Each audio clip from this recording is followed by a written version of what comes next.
Students, आज हम करेंगे वर्कशीट नंबर 12 जो कि आपकी 11 नवंबर के लिए बनी हुई है बेटा। और चैप्टर चल रहा है आपका धातु अधातु। इसमें से अब तक आपने धातुओं के भौतिक गुण समझ लिए। आज हम समझेंगे रासायनिक गुण, मतलब धातुएं जो हैं वो कैसी क्रिया करती हैं। तो पहली अभिक्रिया है ऑक्सीजन के साथ, क्योंकि ऑक्सीजन के साथ अभिक्रिया को हम जलना भी कहते हैं। और सारी धातुएं ऑक्सीजन से क्रिया करके धातु के ऑक्साइड बनाती हैं। ठीक है, ये देखिए यहाँ पर दिखा है धातु प्लस ऑक्सीजन तो बनेगा धातु का ऑक्साइड। ओके बेटा, तो ये आपको ध्यान रखना है। और कैसे क्रिया करती हैं ये मैं आपको एक प्रैक्टिकल भी दिखाऊंगी कि कैसे मैग्नीशियम का रिबन वायु में जलने पर सफ़ेद रंग की राख पैदा करता है, जो होता है मैग्नीशियम का ऑक्साइड। ठीक है बेटा, देखो इक्वेशन दिखाई है नीचे और यहाँ पर ये प्रैक्टिकल में भी करके दिखाया हुआ है, ये आप देख भी लेना। Magnesium plus oxygen will give you magnesium oxide, Mg plus O2 equal to MgO। इसी तरह से आयरन का देखिए कि लोहे की चीज़ों पे जंग लग जाता है। कैसे? जब वो खुले वातावरण में रहते हैं। तो देखा है ना, लोहे की कील पर, लोहे की कहीं पर भी कोई भी चीज़ बनी हुई है, कोई कुंडी है या कोई भी लोहे की चीज़ है, उस पर जंग लग जाता है। तो वो जंग वास्तव में होता क्या है? वो होता है आयरन का ऑक्साइड Fe2O3। और बना कैसे? ये जो लोहा है इसको हम कहते हैं आयरन Fe। ये जब ऑक्सीजन से क्रिया करता है और साथ साथ वायुमंडल में पानी के जो होते हैं वाष्प भी होती है, उसके साथ मिलकर ये आयरन का ऑक्साइड बना देता है, जिसे हम कहते हैं लोहे पर जंग लगना। इसी तरह से आप देखिए ये कि कॉपर के बर्तन को लंबे समय तक नम वायु में खुला रखा जाता है तो उस पर हल्की हरी परत जमा हो जाती है। और ये हरा पदार्थ, कॉपर मतलब तांबा, तांबे के बर्तन पर आप देखते हैं कि हरे हरे रंग का कुछ ऊपर से लेयर आ जाती है ना, उसको साफ करना पड़ता है। तो वो है क्या वास्तव में हरा पदार्थ? वो होता है कॉपर हाइड्रोक्साइड और कॉपर कार्बोनेट का मिश्रण। और बना कैसे? ये रासायनिक अभिक्रिया द्वारा। रासायनिक अभिक्रिया Cu कॉपर होता है, H2O वाटर है, कार्बन डाइऑक्साइड वातावरण में गैस और ऑक्सीजन भी गैस है। ये सब चीज़ें मिल गई, इसको ऐसे समझ लो।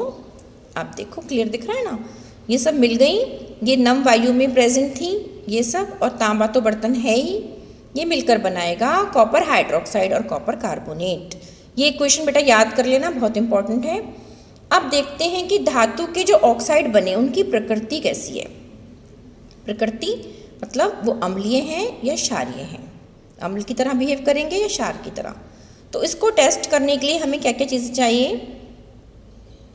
लोहे की जंग, हल्दी का पेपर, लिटमस पेपर लाल और नीले रंग का होता है जो कि, और टेस्ट ट्यूब।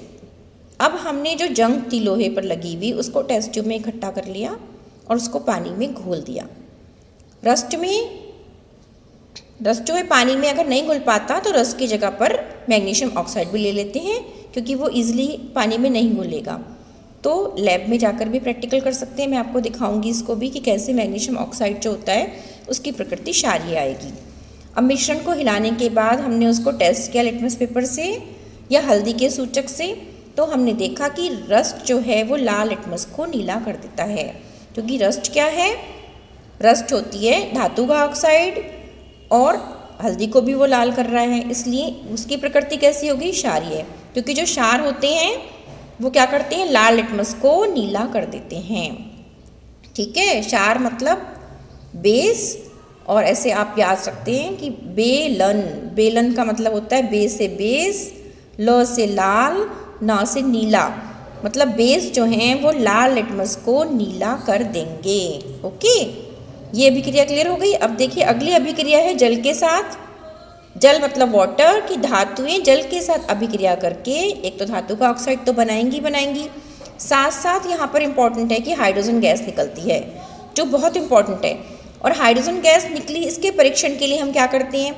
जिस हम टेस्ट ट्यूब के अंदर अभिक्रिया कर रहे हैं यहाँ पर कि हमने धातु ली, उसका जल में मिश्रण बनाया तो धातु का ऑक्साइड बना और ये गैस निकली। तो यहाँ पर अगर हम जलती हुई तीली लेके जाएंगे तो जलती हुई तीली पॉपअप की साउंड से एकदम पक पक करके जलने लग जाएगी। ठीक है, तो इससे पता चलता है कि निकली हुई गैस जो है वो हाइड्रोजन है। ओके, तो यहाँ पर देखिए कि सोडियम धातु तो बहुत अधिक अभिक्रियाशील होती है और ये ऑक्सीजन और जल के साथ बहुत तेज़ी से क्रिया करती है। तो उसको वातावरण में हम खुला नहीं रख सकते, इसको इसलिए मिट्टी के तेल में रखा जाता है।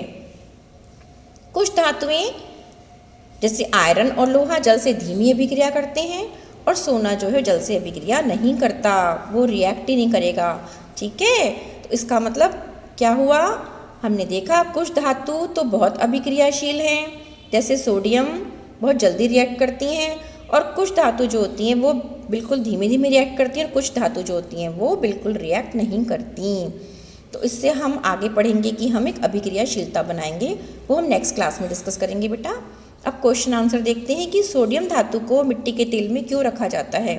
क्यों रखते हैं मिट्टी के तेल में, क्योंकि सोडियम धातु बहुत अधिक अभिक्रियाशील धातु है, ये ऑक्सीजन जल से बहुत तेज़ी से अभिक्रिया करती है और बहुत अधिक मात्रा में ऊष्मा, जिससे एक्सीडेंट भी हो सकता है ना, ऊष्मा निकलेगी मतलब हीट, कुछ और चीज़ भी जल सकती है, इसलिए इसको मिट्टी के तेल में रखा जाता है। क्लियर। अब नेक्स्ट क्वेश्चन है, मैग्नीशियम रिबन को जलाने पर क्या बनता है। हमने देखा था ऊपर कि मैग्नीशियम के रिबन को जलाने पर क्या बना था, मैग्नीशियम का ऑक्साइड MgO, ये इक्वेशन भी आप लिख देना। अब देखिए थर्ड क्वेश्चन, लोहे के दरवाजों व खिड़कियों पर पेंट क्यों किया जाता है। क्यों, क्योंकि लोहा जो होता है वो वायुमंडल की ऑक्सीजन जल से रिएक्शन करके उस पर जंग लग जाता है, वो आयरन का ऑक्साइड बना देता है, तो जंग लगने से बचाने के लिए हम उस पर पेंट कर देते हैं।